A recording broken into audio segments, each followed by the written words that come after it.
COVID lockdown would set back economic recovery efforts and long-term goals, warns the World Bank. Even before the latest fears of a lockdown after the Samut Sakhon outbreak among Myanmar migrant workers, there was a concern for Thai exports in the fourth quarter and a deeper impact on the economy in this period and the opening 3 months of 2021 caused by the absence of foreign tourism in what is traditionally the high season for the industry when it contributes the most to the Thai economy. Thailand could be facing a severe hit to its GDP if it fails to bring the threatened COVID-19 outbreak under control, a key executive with the World Bank warned this week. This was followed by signs that the government in the kingdom is weighing up the possibility of further lockdown measures and contingencies, even as officials are still hopeful of containing the situation linked with the COVID-19 outbreak in Samut Sakhon last weekend. However, the kingdom's overall economic outlook is on the line as fears grow that exports may begin to falter while the foreign tourism industry still remains closed. The World Bank is warning the government that it will be 2023 before the economy gets back to pre-pandemic levels, and after that, the kingdom will require a minimum of 5% growth per annum from there to 2025, driven by a large expansion in capital expenditure coupled with rapid productivity improvements to reach the goal of becoming a high-income country by 2037. The dichotomy of the Thai economy can be seen with rising unemployment among educated university graduates and an influx of migrant workers from Myanmar, which has sparked the COVID-19 outbreak in Samut Sakhon province, which had 300,000 legal migrant workers alone. This week, Kyatapong Eri Ayaprachaya, an economist at the World Bank, warned that a second lockdown in Thailand would be disastrous not only for the country's short-term prospects but its long-term goal of becoming a high-income country by 2037, for which it will require growth in excess of 5% per year from 2023 to 2025 at a minimum. It is understood that, on Tuesday, the Center for COVID-19 Situation Administration instructed the Ministry of Public Health to draw up criteria governing lockdowns to be observed by provincial authorities, as officials still hope to avoid a full-scale lockdown. So far, the outbreak in Samut Sakhon has spread to 22 provinces, with Bangkok having 16 infections, followed by Nakhon Pathom with 10 cases, Chachoengseo Sao with 6, as well as Samut Prakan and Saraburi, each on 5, and Pathum Thani with 3. World Bank paints a bleak enough picture. The economic reality for Thailand was made crystal clear on Monday by Kyatapong Eri Ayaprachaya, the economist at the World Bank who monitors Thailand for the International Financial Institution. Mr. Kyatapong said that even a partial lockdown, affecting Bangkok and key provinces throughout Thailand, could see the country's tepid economic recovery falter and potentially cause a decline in GDP akin to that seen in the second quarter when Thailand experienced a contraction of over 12% of GDP. Officials and the PM assessing the situation at present. The government is striving to avoid that prospect, with Prime Minister Prayut Chan-o-cha, on Monday, saying he would assess the situation over the coming 7 days, and senior public health officials also suggesting this time frame of evaluation of the trend of outward projection, as small numbers of infections have begun to appear in provinces still linked with the Samut Sakhon outburst. Bloomberg, the New York-based financial media outlet, reported on Tuesday that Thailand is already facing the prospect of being the Asian economy facing the stiffest challenge in recovering from the virus emergency. The country was already faced with particular vulnerabilities before the beginning of this year, including regional competition, its reliance on tourism, and a worsening demographics situation affecting its labor force. Twin engines of the economy are still tourism and exports, which make up 70% of the kingdom's GDP. The reason is simple. The Thai economy, despite talk of the country's senior policymakers to the contrary and a new technology-orientated vision of the future, is still very much dependent on both tourism and exports to fuel economic growth. Between them, they account for 70% of output and perhaps more.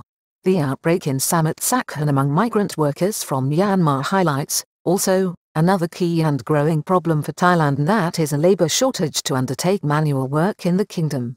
Shrimp and seafood processing is a key income generator for the Thai economy, but yet only 10% of those employed at the busy Samut Sakhon Mahajay market were Thai workers.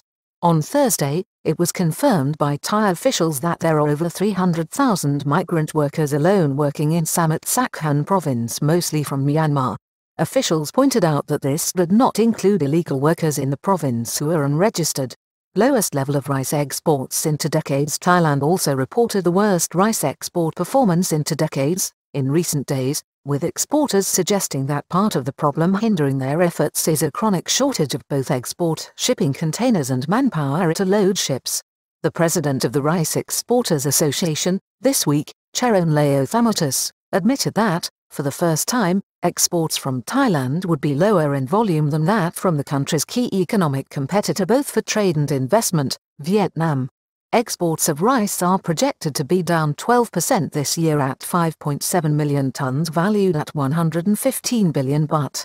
Problem in the United States may impact Thailand's recovering exports to the West in the short term. This, added to by the severe outbreak of COVID-19 in Europe and the United States, which has been Thailand's best export market in 2020 so far and the basis for a recovery in the third quarter, already means the kingdom's outlook is altered.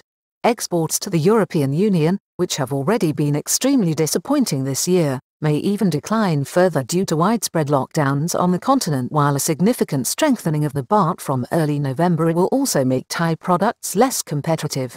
The World Bank has projected steeper GDP contraction in Thailand than most analysts at 8.3% for 2020 and up to 4.89% growth for 2021. The latter is in line with the government's own outlook. It is suggesting that it will be well into 2023 before the Thai economy has recovered its GDP to pre-pandemic levels. Loss in GDP for Samut Sakhon province alone estimated at 1 billion baht per day by business leaders in recent days. Business leaders in Samut Sakhon province have estimated that the loss to the economy, in that area alone, linked with the shrimp and fish processing industry and other business closures, could be as high as 1 billion baht a day. This was according to Amphay Hong Kratwile, the chairwoman of the Samut Sakhon Chamber of Commerce, who said that the province's seafood industry made up 150 to 500 million baht of that per day. In addition, even as tourists continue to arrive in small numbers, at levels not even approaching 1% of the normal traffic seen last year, the loss of Thailand's foreign tourism industry is being distinctly felt.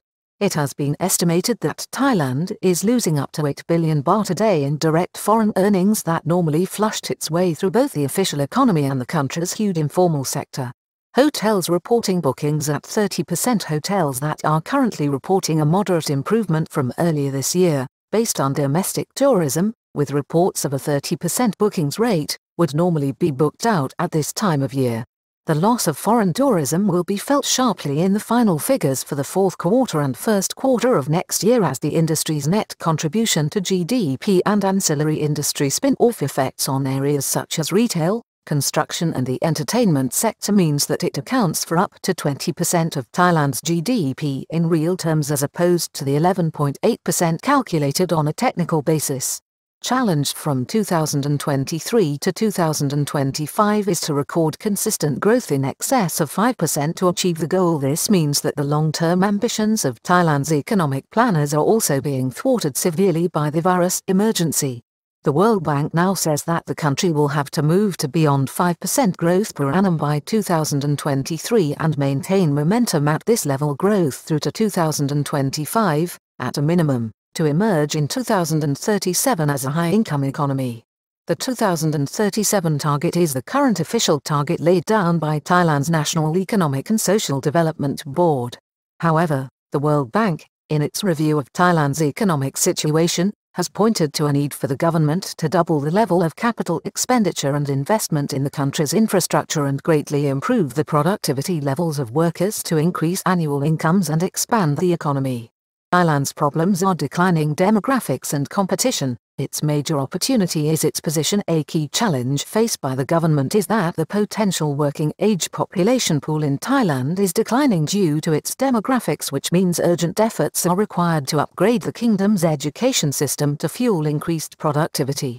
Increasing the productivity of firms within the manufacturing sector itself will also play a key role in job creation and more inclusive growth, particularly in the post-COVID recovery phase, said Burjit Hans, who is World Bank country manager for Thailand. The problem for Thailand is that it is facing stiff competition from Asian neighbors, some with younger populations and a stronger emphasis on education. However, its opportunity may still be its accepted position in Asia as a center point of major markets, notably China and India. Diligent and adaptive workforce. On the plus side, Thai workers have long been recognized for their diligence and ability to adapt new ideas and circumstances. However, even before the COVID-19 outbreak, the kingdom was facing economic headwinds caused by the dramatic changes brought about by the US-China trade war in supply chains, which has, in turn, sparked a move away from manufacturing in Asia as Western countries can now deploy technology and robotics to bring employment home on a cost-effective basis. Thailand's National Statistics Office shows that Thailand's labor force participation rate reached its lowest point in October 2019 at 66.15%, and despite the COVID-19 emergency, this has risen slightly to 68.2% in October 2020. Its highest point was over 78 in 2013 when the measurement began to be looked at.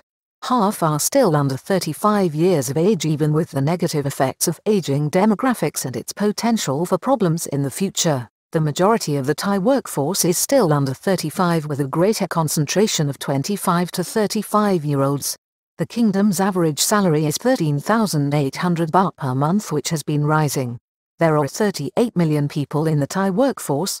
The challenge facing the country is to find employment for growing numbers of university graduates.